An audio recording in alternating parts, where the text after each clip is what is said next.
Hey guys, happy Homebrew Wednesday.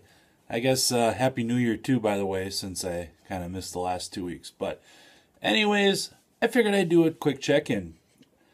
Haven't been brewing a whole lot in the last couple of weeks because of the holidays, but I do have some beers that I was going to share with you. Here, you guys can quick check out this sweet panning footage of the beers. So anyways, I got the Belgo-American Pale Ale. And then I have my coffee winter warmer. And this is my black IPA. And finally, my bourbon barrel vanilla porter. So, I figured I would just quick share some of these with you.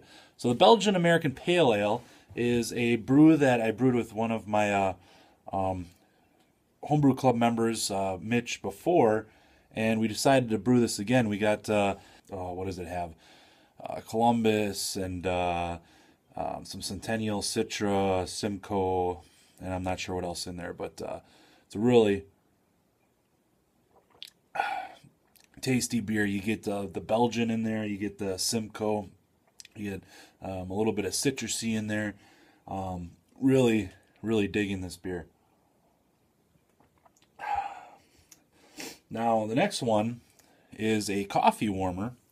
This one originally just started as a winter warmer, and then I tasted it when I did my gravity sample, and it just seemed to be missing something.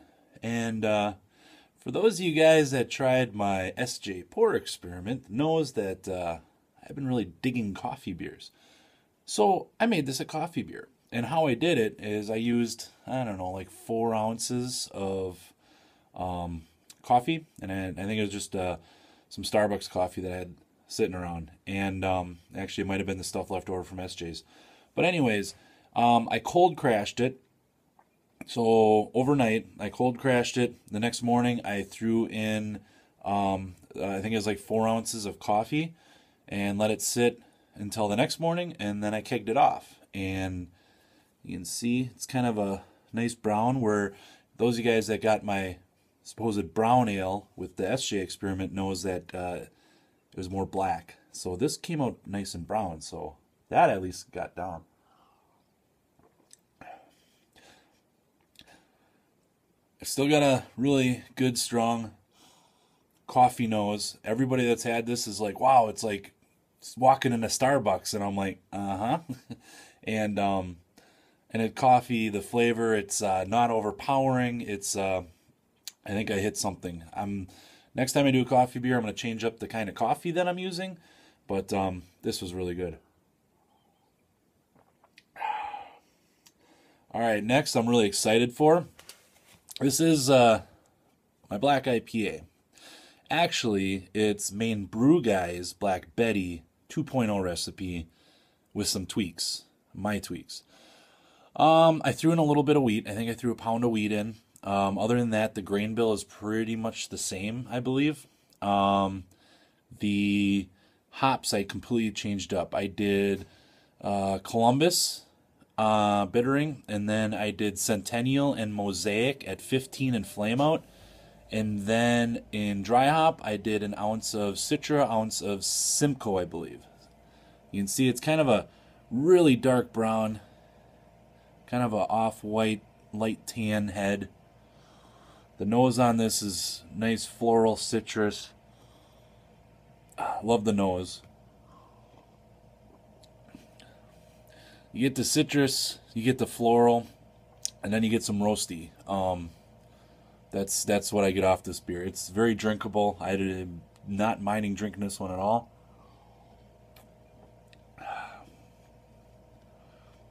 But the roasty, chocolatey, I was expecting a little more of that in the background. It's, citrus hops, floral hops, and then you get a little bit of the roast afterwards. At least that's what I'm getting. Good beer. All right, now this one, very young, but it's my bourbon barrel vanilla porter. So I did a porter recipe. I put one of these guys in a mason jar with medium toast oak chips. I think they might have been French. I don't know. I let that sit on that and vanilla beans, 2 vanilla beans over the course of the fermentation, the primary. And then I dumped it in secondary and let it sit for a while. And it's been in keg carbing, and I need to bottle it yet and then let it sit. But you definitely get a woody oak, maybe too much woody oak, but then you get a little bit of vanilla and bourbon. It's yeah, pretty pronounced.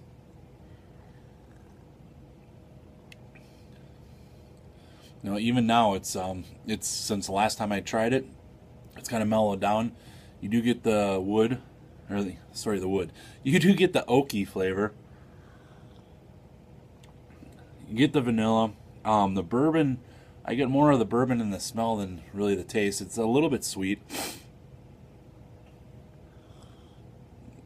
But it'll be interesting to see how this one turns out a year from now. So I'm planning on bottling it and just letting it sit.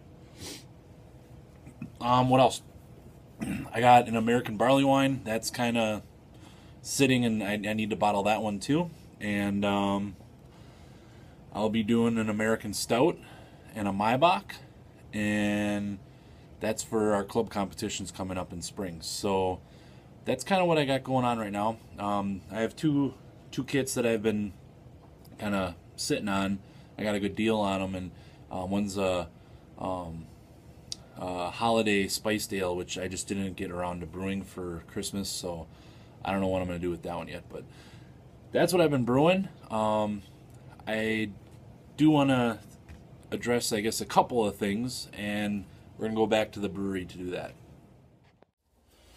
Alright, so we're back in the brewery, and I wanted to talk a little update on, from my last video I was talking that I was having some bad batches and I thought it was yeast and whatever. Okay, so earlier this year I started using a plate chiller, and I used it a couple times. The first time worked great, and then the next time I did an IPA and I used fresh leaf hops, and I clogged the wort chiller, the plate chiller. So I back flushed, cleaned it out, ran Star San and PBW and everything through it for, you know, hour or whatever. Ran the garden hose and tried to get some pressurized water behind it. And I seemed to, you know, get it pretty much unclogged, and then I wasn't getting any more shit out of it, and so I kept using this. And I mean, it chills down really quick. It's a really sweet tool, but it just kept clogging. And I'll in response to Hockey Player, I'll show you guys what I've used for straining my hops in my boil kettle. But I basically decided, you know what, this was unreliable, and I went back to good old faithful here, you know. I mean, you can't go wrong with the good old immersion chiller, right? You know, but I really liked the concept of the counterflow. And there was a post about Home Depot having basically a super clearance on copper tubing. So I went to Home Depot, I picked up some copper tubing. It was like $100 worth of copper tubing I got for like 20 bucks. You can't beat that, right? So I went on to Time for Another One's website, and he posted how he built a counterflow chiller. So that's what I did. I basically took the copper tubing, got some nice clear tubing, because I kind of liked how Paul did his. I put the wire around it, and yeah, I've used this now for I think 3 brews, and it works pretty good. The only thing is you know, I get a lot of condensation in here that I see because I can't get all the water out. I'm sure if you have a dark hose, you're not going to see it, but then you can also see, you know, from the moisture, it looks like there's, you know, some oxidation, or, you know, where my little solders joints were. But basically I have water in, water out, wort in, wort out. I have a ball valve to control my flow rate, and if it's not chilling down fast enough, then I will simply close up the ball valve a little bit. What I've been doing is actually recirculating in the kettle and letting it drop to, I don't know, like 120 in the kettle, and then I'm getting like 60, 65 degree wort coming out. So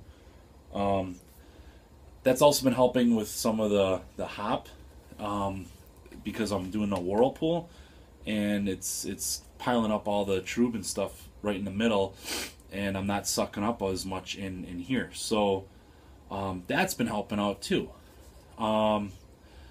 So I think the bottom line of most of my issues with a couple of the beers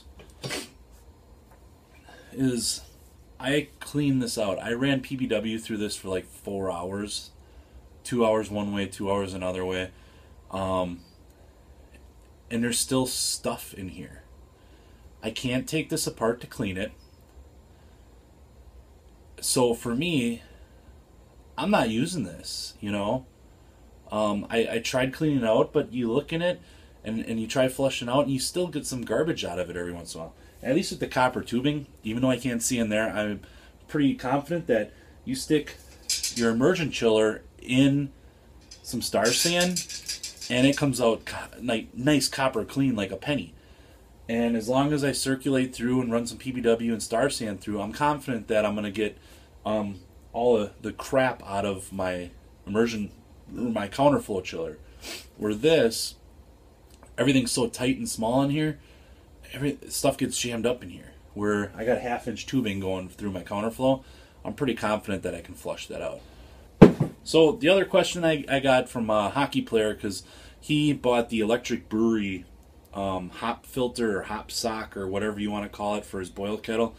So I was just going to share a couple things that I've used and what I'm currently using, just so you guys are interested. I have had some issues with hops getting stuck and this and that and whatever. So we'll go take a peek at my stuff and my boil kettle, and I'll show you what I did. All right, so a little disclaimer here. You can see I just got done soaking yesterday. I got to do another soak and try to get all the gunk and stuff that's been building up on my kettle. Anyways, so the false bottom I got from NorCal, and I'll put the link below. But that's what I'm using for my false bottom, and I just have a dip tube in, and it seems to work to get most of the stuff. I mean, I pretty much on my big beers I get like an inch layer on the top. I'll try to put a picture in near the end of some of my experiences or what I've taken pictures of how it pulls off the hops. But I've also used this hop screen. I got it on eBay. I'll see if I can find the list below, or the link. I'll try to put that below. But I know I posted this before. But I've used that, but I haven't used that as much lately, just because of how fine it was. I wasn't sure if I was getting full or total hop utilization. If I'm doing my big beers, I'm just using this. I'll throw it in, and that's for my big beers. But most of the time, if I'm just doing like what did I do? My winter warmer, I just threw it in the kettle. The false bottom that I have down there, you can see the it keeps most of it back, and it pretty much doesn't. I don't waste too much wort, and it comes down. So basically, I come down off the ball valve. So that's my system. That's what I'm using for my straining right now, and it's working pretty good. Like I said, when I was doing the plate chiller, I was clogging it. So I was thinking about getting a post chiller or a post filter so that I could put a filter after my ball valve. But since I've gotten rid of the plate chiller and using the counterflow, I haven't had any problems with that. So this is what I'm using, and hope that helps. Alright guys, well thanks for watching. I know it was kind of a long video, but I guess when I don't put one out every week, I sometimes have a lot to talk about. For those of you guys that stuck around and watched the whole video, thank you, appreciate it. Thanks for watching, thanks for subscribing, thanks for comments. I know that I don't always comment as quick, but I try to keep up with it as much as I can. I guess I'll close on, this is a Oaked Arrogant Bastard Ale. It's my last bottle of this.